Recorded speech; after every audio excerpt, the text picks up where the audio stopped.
So who do you want to be the next president of the Lutheran Church Missouri Synod, the LCMS? Hey, it's Zach Zender with a different Voices of the LCMS video.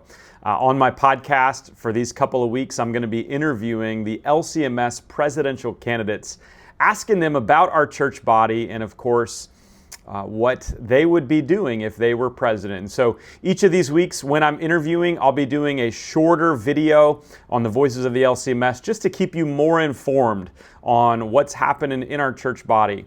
As you're listening to these interviews, parts of these interviews at least, I'd love for you to consider this.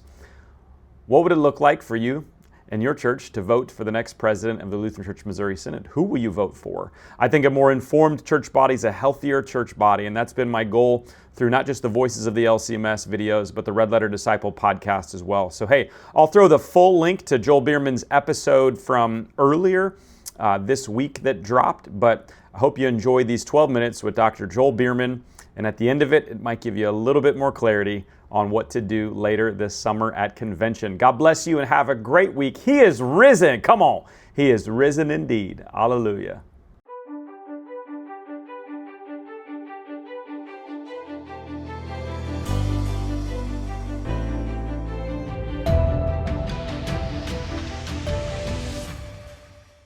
Yeah, let me jump to the final question was what would you like to see out of the upcoming Synod convention?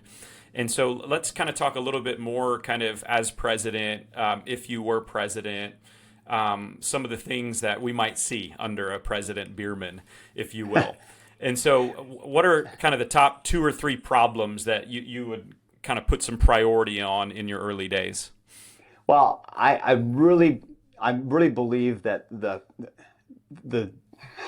formation that needs to go on needs to be really deliberate, of forming people to be faithful followers of Christ and to have a generous spirit. One of the words I've kind of picked up in the last few years is this idea of a generous spirit toward other Christians, toward other ways of following Christ, toward other ways of doing worship, that we don't need to be so rigid about and so insular about our one way of doing things, a generous spirit. And so I would say that one of the things I think is really important in the Synod going forward is finding a way to work with all the ideas in the Synod and all kinds of things. People like you with your ideas and people who have views that are going in a slightly different direction. Doesn't mean we have to pick one and the other one gets shut down.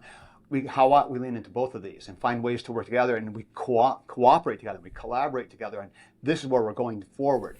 And so there needs to be, I think, a much more deliberate intentionality about working together on those kinds of things. One of the things that has frustrated me, frankly, has been a sense that those who are not viewing things a certain way are just kind of shunted off to the side and frozen out. So this is a big deal, and this, from my experience, this comes into play big time with things like the prior approval process, which most people don't know anything about, but people who are, in positions of leadership in teaching at the seminaries or the colleges in teaching theology need to get approved through a certain process, and the people who are making those decisions are sometimes making them with certain restrictions, and I get that, but it ends up being that voices that are maybe a little different don't get a chance. And that's concerning to me. So you don't have to agree with me to be able to be part of the Synod and part of my church. We're all together in this, and that's how things work. And we need to have that attitude. So the formation that creates generous people, you need to be deliberate about this, creating this kind of generous spirit. It gets cultivated. You learn it, and you have to learn to have a little bit more open attitude. That's a big thing. A purposefulness is another thing, is getting a little bit more focus on what we're here to do, which is to be a witness to the world and tamping down some of these petty, silly disputes about making worship such a critical thing. The idea that worship has now risen to a level of being one of the top 3 or 4 things that really defines us is just baffling to me, frankly, just baffling. Especially when you've got Formula of Concord Article 10 that is so explicit. This is not a mark of the church, and we act like it is. We keep on trying to push it forward like it's a mark of the church. This defines us. No, it doesn't.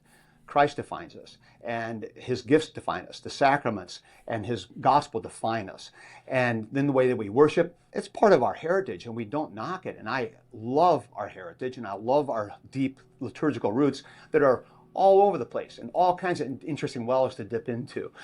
That's awesome, but we have to be really careful that we don't get so hung up on those petty disputes. So disputes about that, disputes about how involved we need to be in the world and what faithful people do, trying to fight for a Christian nation or whatever.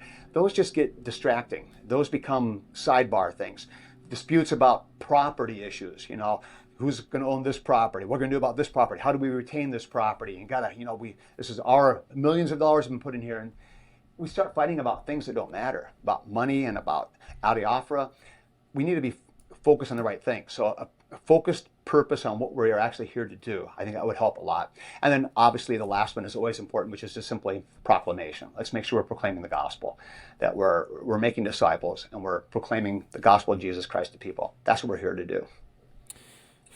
Deliberate formation that produces generous spirits, having a purposefulness as we witness to the world and proclaiming the gospel. Sign me up. Those are three really great things. I'm glad you're on board, Zach.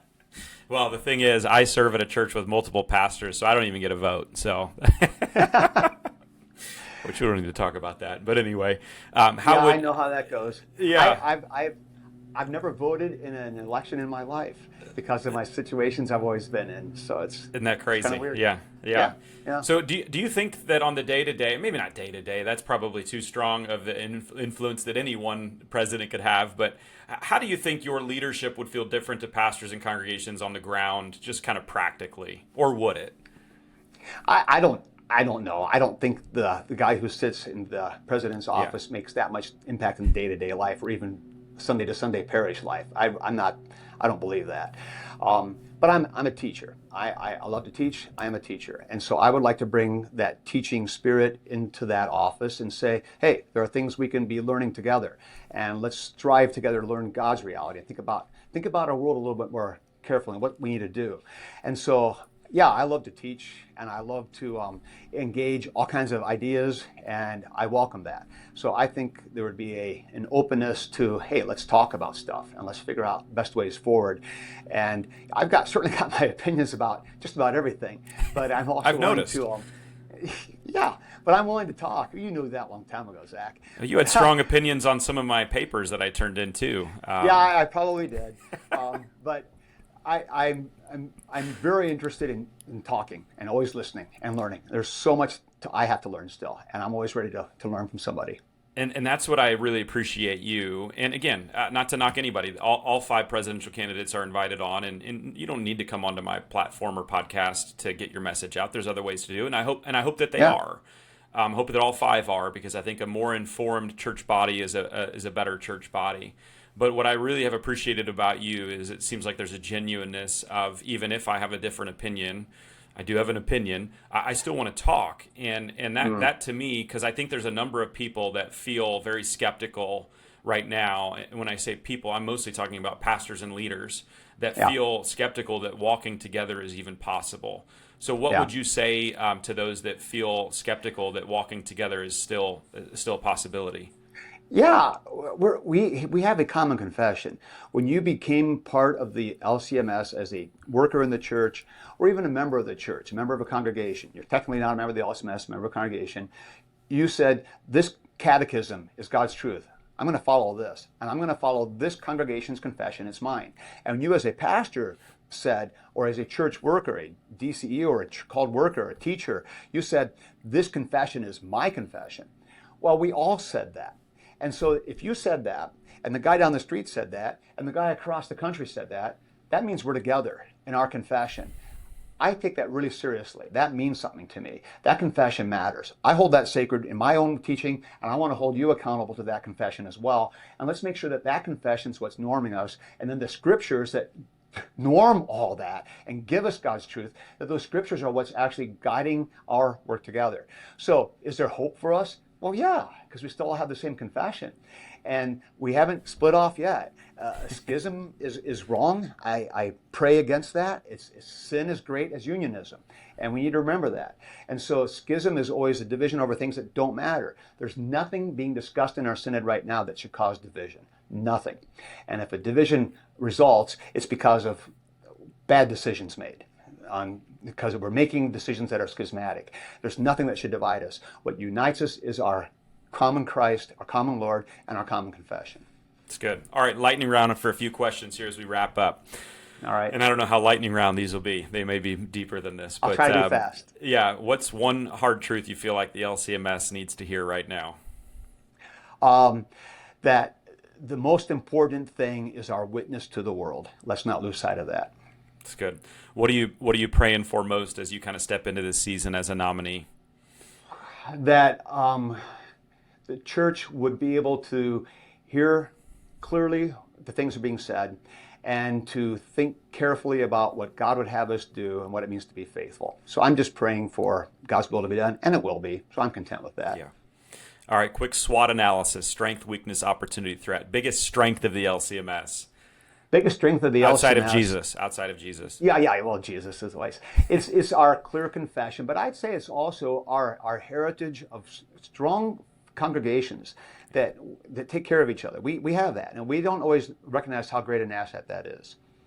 All right, biggest weakness of the LCMS right now? Our biggest weakness is the division is just getting wider within ourselves, and this kind of sense of oppression. I've been encountering this, and it bothers me. This kind of sense of we're not all together, and I don't know if it's real or if it's perceived, but it's there and it's perceived, and that's a weakness that hurts us.